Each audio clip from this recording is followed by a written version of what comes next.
Ladies and gentlemen, welcome to the #1 professional wrestling radio show in Las Vegas. This is the Mark Hoke Show. The Mark Hoke Show. Going bell to bell with the best in professional wrestling news, entertainment, and lots of Sin City surprises from inside the squared circle. Now, let's get to all the exciting pro wrestling action and bring on the host. Here is Mark Hoke. All right, everybody, it is hour number 2 of the Mark Hoke Show here on KDAWN 101.5 FM, the Talk of Las Vegas. What's going on, Las Vegas? Very happy to have you join us. Of course, for those of you streaming out there on the Odyssey app, from wherever you are. Of course, the show's been downloaded in 160 countries. You gotta be kidding me. Flattering, everybody. We thank you so much wherever you're tuned in. And of course, hey, now is the time if you want to subscribe to the Mark Hoke Show on YouTube. I would do it right now. Just do it and get in there. And you might want to see this because we've got Kevin Von Erich coming up. And a very touching interview for me. But you'll be able to see the interview as well. And this is one you might want to actually watch. We're going to have it. We promise you we are going to have that posted. I do have that set up to go live on YouTube after the show's over. But, yeah, it's going to be pretty cool. But you can come on and talk to me and, bring your comments, ask any questions you have. Let us know what you think. We love to interact with this, so that's the best way to do it. So hop on in there on YouTube or Facebook, and that's just the Mark Hoke Show. And you can say hi and come up with whatever you want to say. So we'd love to have you join us. Of course, follow us on X at Mark Hoke Show 2. I try to keep an eye on everything while we're doing the show. Not the easiest thing to do because I'm actually running the board and doing it all in here. But, we'll keep an eye on things for you. So we'd certainly appreciate it. By the way, I did want to mention, we did have David Penzer, of course, former WCW and TNA ring announcer, scheduled for the show, but he did have something come up, and he is scheduled for next week's show. So we do have David scheduled for next week. So I know we were pretty excited to have him jamming in here too. I don't know how we'd have handled it, but we would have pulled it off. But David Penzer will be on. And like I said, we are also planning on Will Ospreay. He's supposed to be scheduled to be coming down here to the KDAWN studios to do an interview with us on Friday as we get ready for Double or Nothing here in Las Vegas next weekend. So once again, get your tickets. We want to have a big turnout. Keep Double or Nothing here in Las Vegas. Keep Collision coming. This has been here since AEW got rolling. It was their first pay-per-view. And we want to make sure that Tony keeps getting great turnouts here in Las Vegas. So get your tickets. Don't wait. AEWTix.com or your favorite ticket outlets. And, of course, it's also going to be available on pay-per-view on Triller. It's shaping up to be a great, great card. And you're going to see some of the best wrestlers in the world. And I'm telling you, Will Ospreay, by the way, if you haven't seen Will perform live, did get to see him when he was here with TNA against Josh Alexander. And what a match that was. Whoa. But Will is one of those guys, he has a legit claim to being the best on the planet. And it's going to be very interesting to have him in here. I was warned that I may be doing some editing with the old bleep button. So brace yourselves for that, everybody. Oh, man. We had a scissor party, and I'm going to have a bleeping party. It should be pretty cool. But I am very excited to share with you an interview with someone who was one of my childhood heroes growing up. I got to interview Sergeant Slaughter last year, which was one of the first guys that I really idolized as a pro wrestling fan when I was a kid. Hulk Hogan was another one, and but this guy and his brothers were something very special to me. And, unfortunately, all the tragedies that surrounded the Von Erich family, it was pretty hard to watch. But, I loved the Von Erichs. Watching World Class Championship Wrestling was just must-see TV for me. And these guys meant more to me than I think you could ever know. And I hope that it comes across what the Von Erichs and everybody meant to me. And when I talk about it, so you can tell it's kind of tough talking about it a little bit, thinking about everything that happened. But this interview is going to be one that I'm not going to forget for the rest of my life. And I hope you enjoy it. So what do you say we hear right now from the man himself, Kevin Von Erich? All right, everybody, and we are very excited for our guest here on the Mark Hoke Show. He really needs no introduction to any wrestling fans around the world. I am truly honored to have this guy on my show. He was a poster on my wall growing up, and very thrilled to have one of the guys that I honor and respect most in professional wrestling. Grew up watching him as a kid, and now he is on my show. Kevin Von Erich, welcome to the Mark Hoke Show. Hey, Mark, it's great to be here, and thank you for inviting me. Absolutely thrilled to have you on. And, first off, I wanted to have a little fun to start off with you, because I got to talk to Bobby Fulton a while back. And one question that I said to him was, if there were a couple people that I wanted to be when I was a kid, because I started watching wrestling when I was about 12. And of course you're a teenage boy and you see all the craziness going on. I said, I'd either want to be one of the Fantastics or one of the Von Erichs, just because of how crazy everything was back then, and seeing how the fans loved him and the girls were chasing him and everything else. What was it like for you guys back then? Because you just see the fans' reactions and everything that was going on around you. What was that like for you guys to be in that craziness? Well, it was wild. A wild way to make a living, all right. But I'd like to ask you, though, how's Bobby Fulton doing? It's good to hear from that you talked to him. How's he doing? He was doing really well. Running his promotion up there in Ohio, and seemed to was in pretty good spirits. Recovering from the cancer that he had, and doing great. He was picking on my co-host and everything. Yeah. He's up. What town did you say? Atlanta. He's in Ohio. Chillicothe, I think it was. Yeah, but yeah, he's doing great. Oh, really good. Well, he was always a great worker and a great mind. I always liked him, and Tommy Rogers too. Good guys. Yeah. But Tommy passed away recently. Several years ago, maybe 4 or 5 years ago. But he was out in Hawaii, and living on Oahu, and he came and stayed with us for a while right before he died. It's good for us to see him. We're glad he came. Yeah. So what was that like for you guys to with all that wildness, with all the fans and everything for you? Well, it was, I played football, and I'd been before crowds before, and, but getting down, stripping into your underwear and being in front of crowds is a little something else that took some getting used to tell the truth, You're practically naked out there, but when you're wrestling, then you concentrate on your opponent, and that's, you don't even think about that really. Yeah. It's like, it so much comes with experience. When you're really young, you get started, you're nervous before, maybe you can't eat the night before or even sleep very well.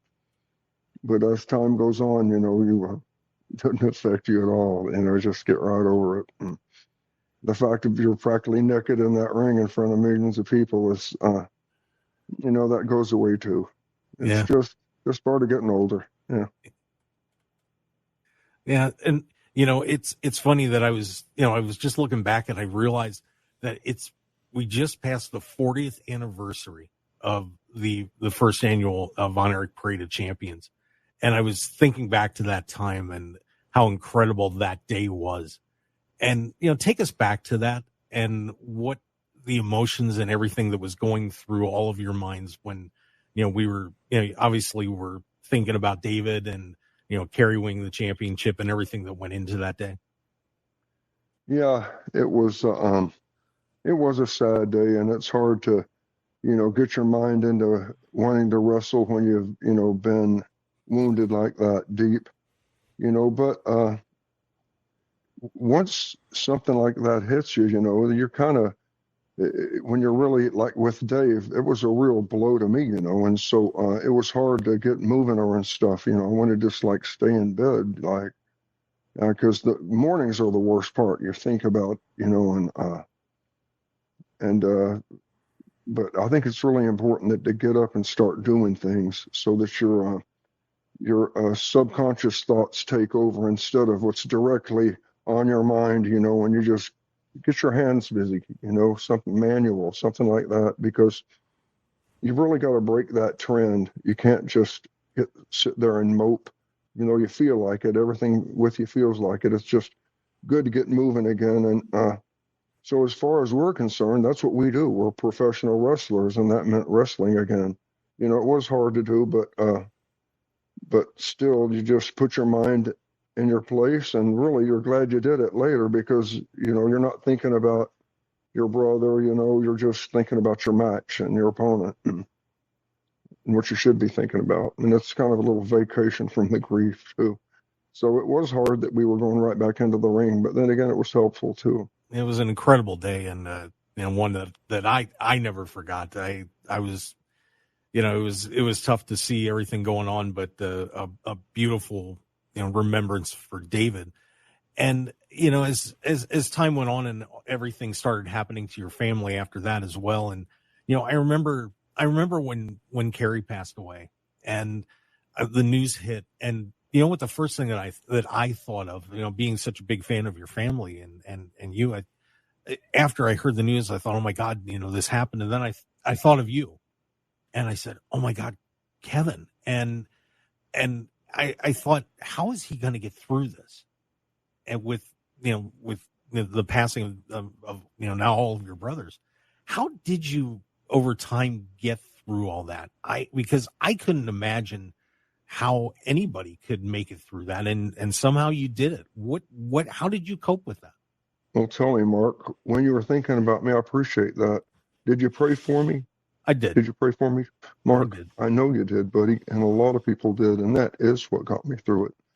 I told you, I really, I've told people before that I was really knocked down, and to picture when you think about, grief can do that to you. It can kind of, you hate the world, or where you just don't want any suffering to happen, don't want anyone else to go through what you went through, and that was how it was. But people like you that were thinking about me and put me on your heart to pray for me, that's what got me through it, Mark, that people really did love me. And I it's hard to see that in this world bouncing around. You wonder, do I even matter? But it's all so important.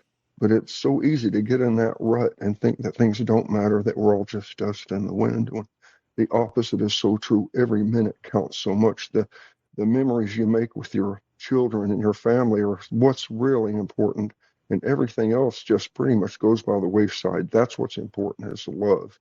Love amongst your family and your kids and your brothers and sisters and all that. That's what matters. And your fans, your friends, the people that have hurt with you, that know you.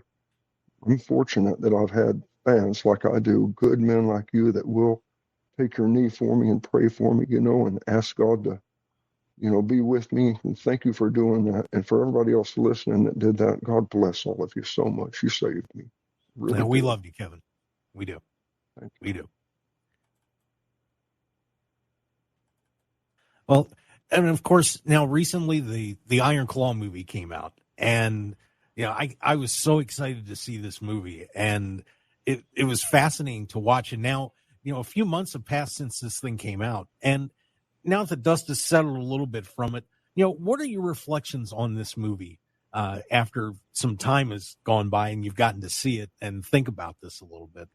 Your thoughts about the movie now, since all the hoopla died down a little bit. Yeah. Well, I just wanted everybody to enjoy the movie, and so I endorsed it. I thought it'd be good for wrestling, good for the business, and our family too. I never worked with WWE really for a little bit there at the very end when I sold on my shows, but never really was had any big company advertising for me, or anything like that, or like putting my name out there. All the attention we got was homespun stuff. It was just word of mouth and organic. And we had a relationship with our fans. It was genuine. We really meant it. That how can you not love somebody back if somebody loves you? And it made for a close, a trusting relationship between us and our fans. That I've cherished. I really did, still do, because I just think, like you said, 44 years since we started all that, or longer. But and still to have such loyalty and the fans remember, it's a great feeling. And remember this too, in Dallas, I loved Cowboys, Cliff Harris and Charlie Waters and Mel Renfro and Cornell Green and all my heroes when I was a little boy, and Roger Staubach and all those guys. But you remember they got booed during our heyday. They went on strike and the crowd booed them, and so you say that's a pretty choosy crowd in Dallas, but what loyalty we had for our fans. It was just a genuine feeling, universal feeling between us, and not just in Dallas, everywhere we go. I mean, I went to New York with Ross and Marsh the other day, and we signed autographs up there for hours. And there are more fans up there than in Texas. I couldn't believe it. It was just, the line never stopped. It was just the nicest people, too. It was what that television does, just amazing. Kind of surprised you, I guess, to a point that, I mean, did you really not understand how much people loved you around the country? Well, Mark, to tell the truth, I mean, my priorities are a lot different than you might think. I've got grandchildren, and even before, now when one of my grandchildren grabs my finger and says, "Granddaddy, let's go," or "Let's play monster trucks," or "Let's go ride the four-wheeler," well, I go. That's my priority now. Because life, I've seen life, and it goes by fast, and you've got to enjoy it quick and respond quick with love first. I mean, let's face it, love is the greatest force on earth. I mean, they talk about mommies that see a car roll on top of a baby, and they'll throw that car off of there. And they say, "Oh, that's adrenaline." Well, no, that's love. And God is love. And inside someone's heart, love for each other, that's kept me going and made my life where when I wake up in the morning, I'm looking forward to my day, where I had a great time today, and I'm going to have another great time tomorrow. It's all because love, don't be afraid to put it out there and be first to put it out there. Just trust and love. A great life. Well, you're making me think of my daughter a lot right now. I got to give her an extra big hug after we get done today. That's for sure. Well, you live a long time and things happen. And, I'm not anything special, Mark. I've had a lot of people have had worse than me, in the life. And as you go through your life and things like that hit you and you endure through it, and you trust that a better day is coming, boy, that better day does come. You've got to trust, and you've got to just continue, maintain what strength you have over it, and ask God for more. Ask God to be with you, and you'll be able to conquer anything, but you don't need anyone. I mean, people out there that someone did you wrong a long time ago, think of this, forgive them. Just forgive them. And love them. Look at their face and see the little child in there, and you can love them. And all the hard things that they're going through, they'll melt away, because when somebody hates or somebody resents, it hurts the guy that's hating, the guy that's resenting. Look at it logically and rationally. It's going to get better. Everything always has. It just seems like it won't this time, but it will. Just keep staying strong, keep doing your best, and maintain. That's what I would say. Of course, we're on with Kevin Von Erich on the Mark Hoke Show, and lots of words of wisdom from this man, that is for sure. Now, I wanted to ask you real quick about Chris, because they had to take him out of the movie, and we heard that he was kind of amalgamated in with Mike's character a little bit, and I was surprised by that. But I knew about Chris, and I wanted to give you a chance to talk a little bit about Chris and tell everybody a little bit about him. Yeah, just to get to talk about it to the fans. He was a beautiful little guy. He really was. He wanted to wrestle so bad. He thought he wanted to be just like Kerry, to tell the truth, one of those big muscles, but he took medicine for asthma that was called prednisone, and it's a steroid, but not like you might think, and it really stunted his growth, made his bones brittle, it gave him a moody personality, and it was in a way, drugs did that to him, but it was just a bad choice. My mother back then was really, it's a long story, but back in those days, my dad raised me, Dave and Kerry. He raised us rough. My dad was born in 1929. That's a depression, and you don't need to have worthless kids. You need your sons need to know to keep their word, to do what's right, to be on time. And there's some life lessons a father just has to teach his son. And a lot of people in today's world would say it sounds rough that my dad would take a leather strap to us when we messed up or when we did wrong. But let me tell you, we expected it. We knew that if we got caught, riding his cattle or whatever, we'd get it. And when we did, we got it, and it was life. I love that man. He was my father, and admire him forever. And all my brother were the same way. We love my dad so much. I know this movie's out and it's popular, and I wanted people to enjoy it, but I want to tell you this too. It's not historical at all. That's not the way Fritz was, and that's not the way my mother was either. If one of us ever went up to her and said, "Mom, I need to talk to you," she would never have said, "Well, that's what your brothers are for. Go talk to them." My mother lived for that moment to sit down on our beds at night and talk to us about how our day went, and pretty much the opposite how that movie was. But it was a labor of love. The producer loved Von Erichs and did his best, but he did it from England, and they didn't contact me. I don't know why, because I'd been glad to help, but they didn't, and so it kind of shows. But I've been glad to help them out. Yeah, and they're real nice people. So I don't want to say anything bad about them, but that's not a historical movie at all. But it's entertainment. It's based on a true story. So but we were raised rough, and I wouldn't want people to think that just because it was like that I held any hard feelings toward my dad or the fans that watched that know that Fritz was not that way. He loved us first. I mean, money was just a byproduct of what our family business was.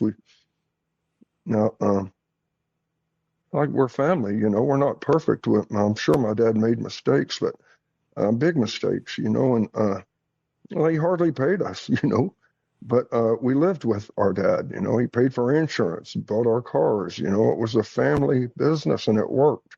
Now, we didn't live there. Once I got married, Pam and I moved out, and we got about 1980, but then so did Kerry. Kerry got married and moved down the road from me. And then Dave, too, moved out on 407 on the old Fort Worth Highway. And so we all lived right there together with each other. But and we were really close. But, we just did our best. We thought that we knew that, we had fans that were kids, and we wanted to say yes sir and no sir on the air and be good examples. But let me tell you, Mark, that's tough, to spend 20 years as a good example. Things happen, and Kerry went through his drug thing, and that it was so public, but the media loves to build you up, and then they love to get every tumble when you come down too.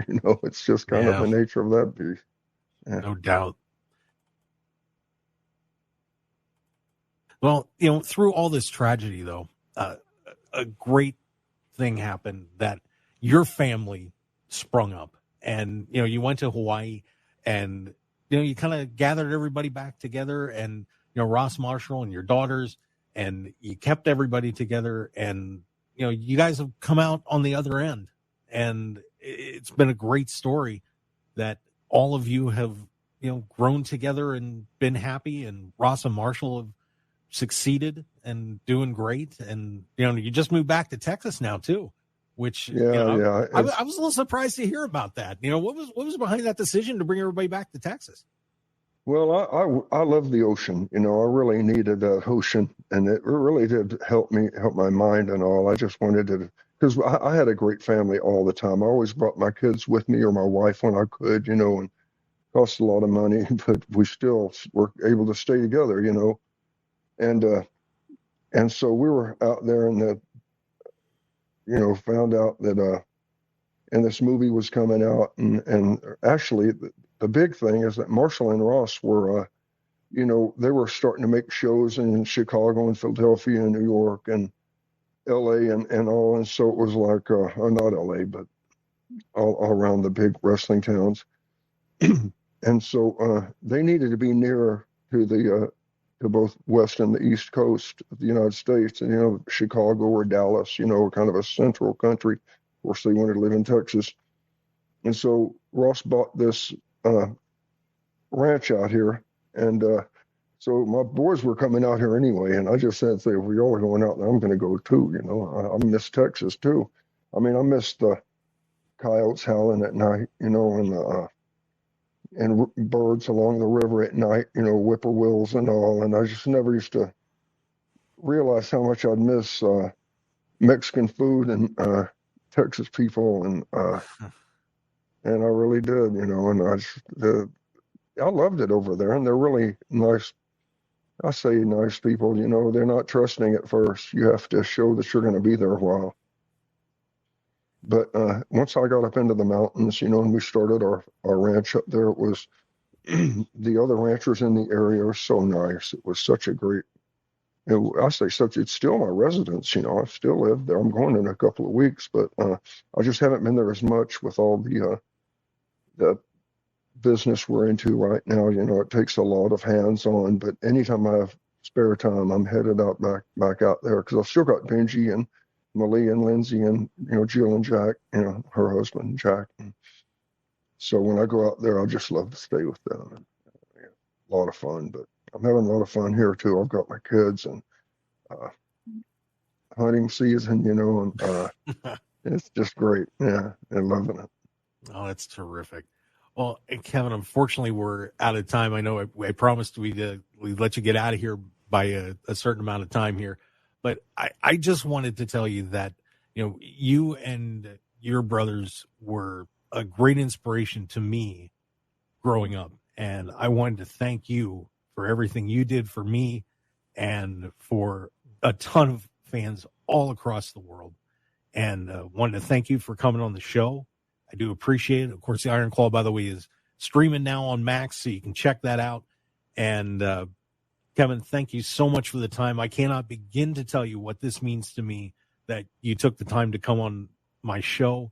And I'd love to do this again sometime, and we'll have more time to talk. I'm stumbling a little bit because this really meant the world to me. So thank you. Well, Mark, it was my pleasure, and it was so nice to meet you too, buddy. And I want to tell you, don't ever think that was nothing when you prayed for me when I was down, because I'm always going to remember you for it. Thank you for that too. And I mean, we'll hold our fists triumphantly. In 100 years, we'll be together, and we'll talk about it, man. We'll remember to mark this day, my birthday, May 15th, that you and I will salute. Yeah, today's my birthday. Oh, it's your birthday. I didn't know that. Yeah. Well, that's awesome. Yeah. Well, happy birthday. Well, anyway, sir. Thank you, buddy. Thank you. But you did great today, and it was nice to meet you, and well done, man. Thanks for the prayers. Well, thank you, and we appreciate it. And have a terrific birthday, sir. I hope you enjoy yourself, and tell the family we all said hi from Las Vegas. I sure will. Las Vegas. Okay. Y'all have a great day out there. So long. You got it. And there you go, everybody. Sorry, a little choked up. Kevin Von Erich, of course, from the legendary Von Erich family, WWE Hall of Famer, and one of the true legends in the professional wrestling industry. Of course, moved back to Texas with the family, the 2 sons, the 2 daughters, and of course the 13 grandkids, and doing well. And just amazing that he was able to come out on the other side after all that tragedy, losing all of his brothers and an unbelievable story. And of course, guys, if you haven't checked out The Iron Claw, it's a pretty cool movie. Like Kevin said, some embellishments in there, and you can, learn all about that. But just a great ode to the Von Erich family. So you definitely want to take a look at that. We are, of course, want to get a commercial break in here. We've got to sneak this in. We're running a little bit behind because of that. But that's okay because, that meant everything. So I hope you enjoyed it. We will be right back on the Mark Hoke Show here on KDAWN 101.5 FM, the talk of Las Vegas. We got a lot of WWE news to get to. King of the Ring, Queen of the Ring, and a whole lot more. Oh, and I do want to, before we get out, just want to thank JR and Jeff from Kevin's PR team for getting that all set up. I know we were working hard to get that done, so thank you guys. Appreciate it. We'll see you on the other side of the break on the Mark Hoke Show, the best in pro wrestling news and entertainment. We'll be right back.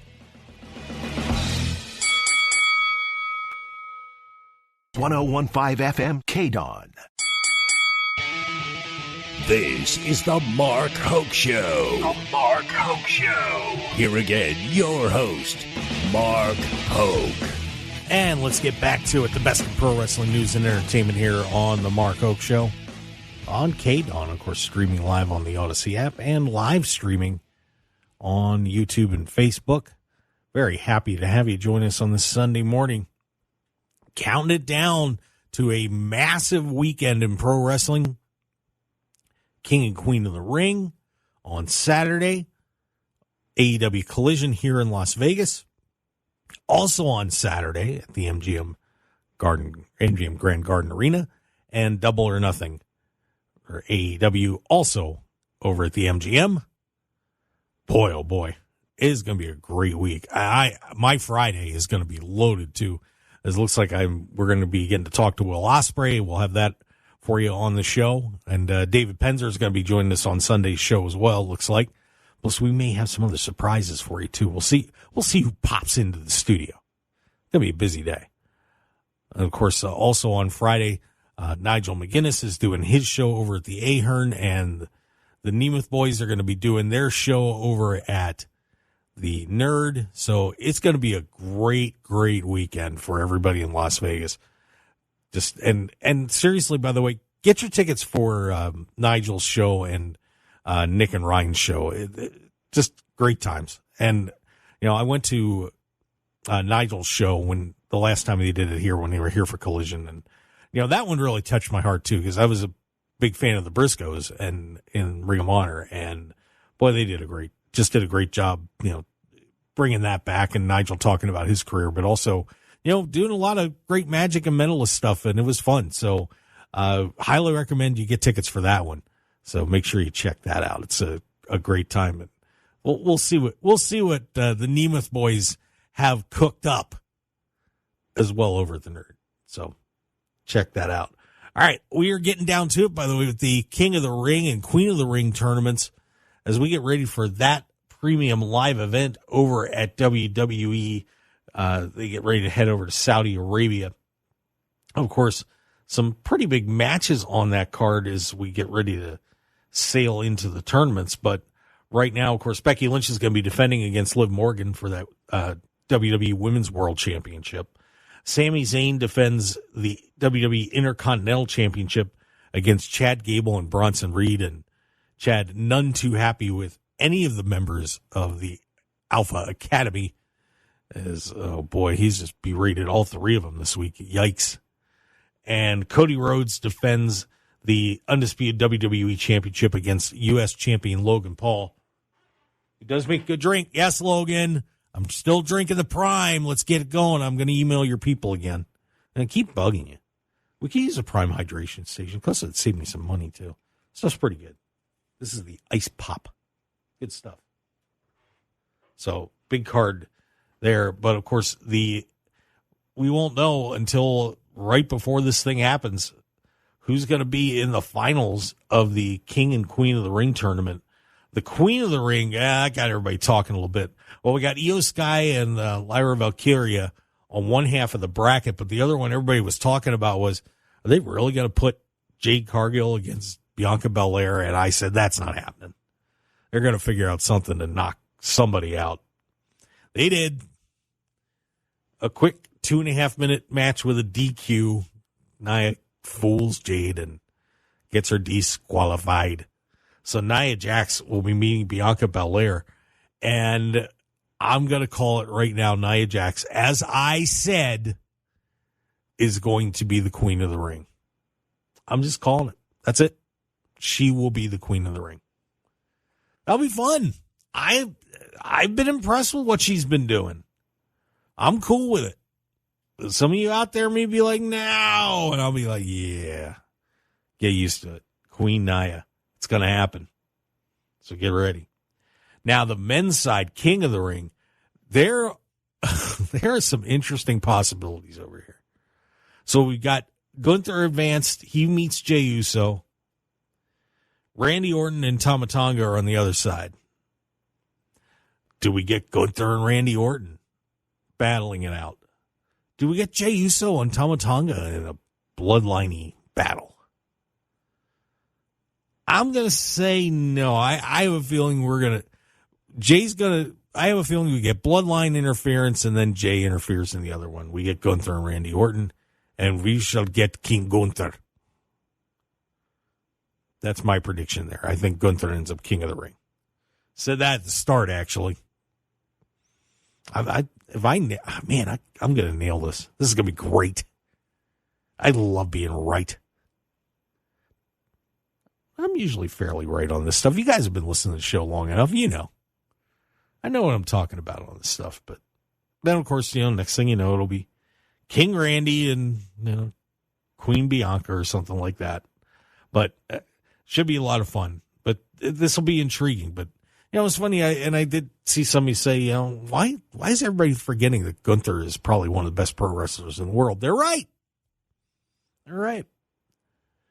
He's pretty darn good.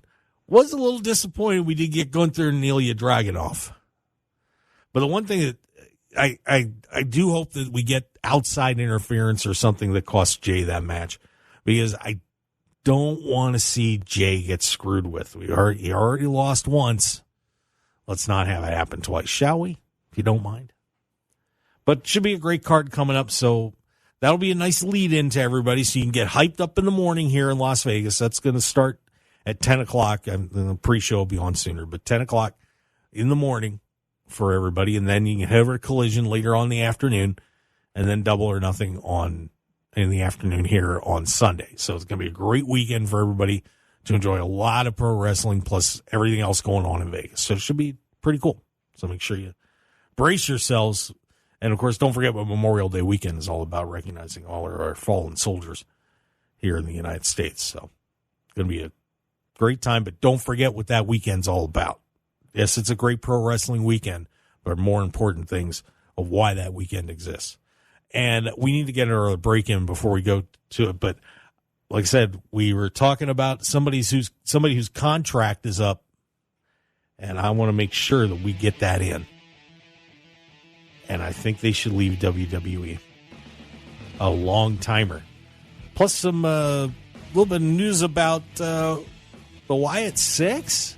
And how much did Vegas pony up to help get WrestleMania here? We'll talk about that. Stick around. We'll be right back.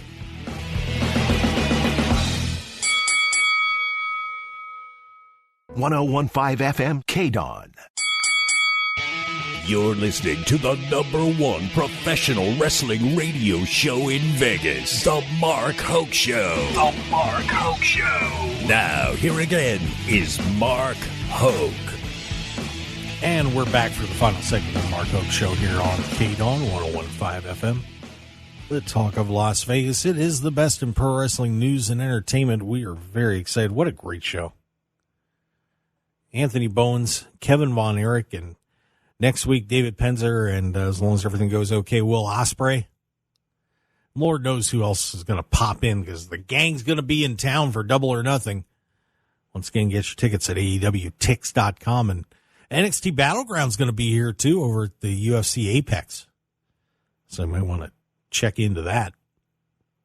Should be an awesome time over there, as the stars of WWE will be hanging out at their sister company's pad right across the street from us just about. So it should be a great time. check that out. But I want to talk about somebody who has been in WWE for 20 years. And a lot of times when these contracts come up, yeah, we know, well, Becky's, I don't know if she signed her contract yet, but we kind of know she's staying. We knew generally Drew was staying, Seth Rollins was staying. But this person, I don't know. Should she stay or should she go? We're talking about Natalya. Natty Neidhart. Queen of the Cats. And I'm just going to put my 2 cents in. Does Natty have a pretty good gig over at WWE? Yes. And I think Tyson's still over there too. Her husband, Tyson Kidd.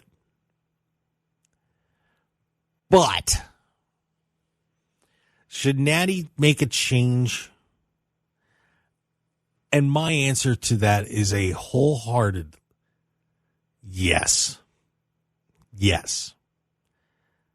Natty, and I know she follows me on Twitter too, and you've done your time. And I know that she's a staple over there and everybody loves her. But I'm tired of seeing her lose over there. I'm tired of her not getting the real love that she deserves. If she walks into AEW, Tony is going to push her to the moon like she deserves. You know, and I just feel like, you know, he's respected the Hart legacy, you know, with Owen and everything else. I mean, could you imagine with the Owen Hart tournament if she got a chance to be in that thing? I would love to see her show up. I think it said 2 weeks, so she couldn't show up or Double or Nothing unless they gave her a release. But I think she would be a terrific addition to the AEW women's roster. She deserves an opportunity to be able to go out on top, because I'm going to tell you right now, the way the WWE women's roster is set, she's not getting that chance. It's not going to happen. Free Natty. That's what I say. So, look, and I know that she is set in there, and she's been there forever. But just like Adam Copeland and some other people, Bryan Danielson, take the chance. Look, and she signs a short-term deal. She can always go back. It's not like WWE is going to say, oh, you can never go back. I think they'd understand. So my vote is go to AEW and have a great time. Get pushed to the moon and be a goddess over there. That would be a lot of fun. I would love to see her as AEW Women's Champion, because it would happen. It better happen if she goes over there. So that's just me. Wyatt 6. Did you hear about this? You've seen all these QR codes, but we have kind of a little speculation on who this Wyatt 6 is going to be. And right now, kind of looking at people like Joe Gacy and Alexa Bliss, Eric Rowan, Dexter Lumis, of course, Bo Dallas. A pretty interesting group. So we'll see who ends up being in the Wyatt 6, but they're getting ready to let that fly. So that could be pretty exciting to see who ends up being in the Wyatt 6. Also, in WWE news, Drew McIntyre looks like he's going to get another shot at the world title at Clash of the Castle, so that'll be fun. Will they take it off Damian Priest and let Drew finally win the world title? Depends how ready old Punky Brewster is, I think. That could be fun. And then some locally, we got some interesting news about what happened with Las Vegas, that they shelled out from the Las Vegas Convention and Visitors Authority. They put out $5 million in sponsorship dollars to bring WrestleMania to the city. Lisa Motley, VP of Sports and Special Events for the tourism group, is expecting 180,000 fans to be in Vegas for the weekend. Of course, that's April 19th to 20th next year. We'll be at Allegiant Stadium, rocking that out. Should be a great time. Saying that WrestleMania 41 SmackDown Raw will be at an MGM Resorts venue, which will probably be the MGM Grand Garden Arena, would be my guess. And they will be using the Las Vegas Convention Center for the WWE World Conventions area. So it's about as big as it gets. Should be a lot of fun. So thanks to the Convention Center for shelling out $5 million. And that is going to do it for us. An outstanding show. I want to thank all of you for tuning in and listening. Big thanks to Kevin Von Erich and Anthony Bowens for joining us. Oh, we will see you guys next week. It's going to be Double or Nothing weekend. It'll be a long one for me, but a fun one. Cannot wait. And hopefully we'll see you guys at all the Double or Nothing events. Should be a blast. Follow us on X at Mark Hoke Show, Facebook The Mark Hoke Show, markhokeshow.com. Download this podcast at markhokeshow.podbean.com. And, of course, subscribe to us at Mark Hoke Show, The Mark Hoke Show on YouTube. We'll see you next week, everybody. Have a great time.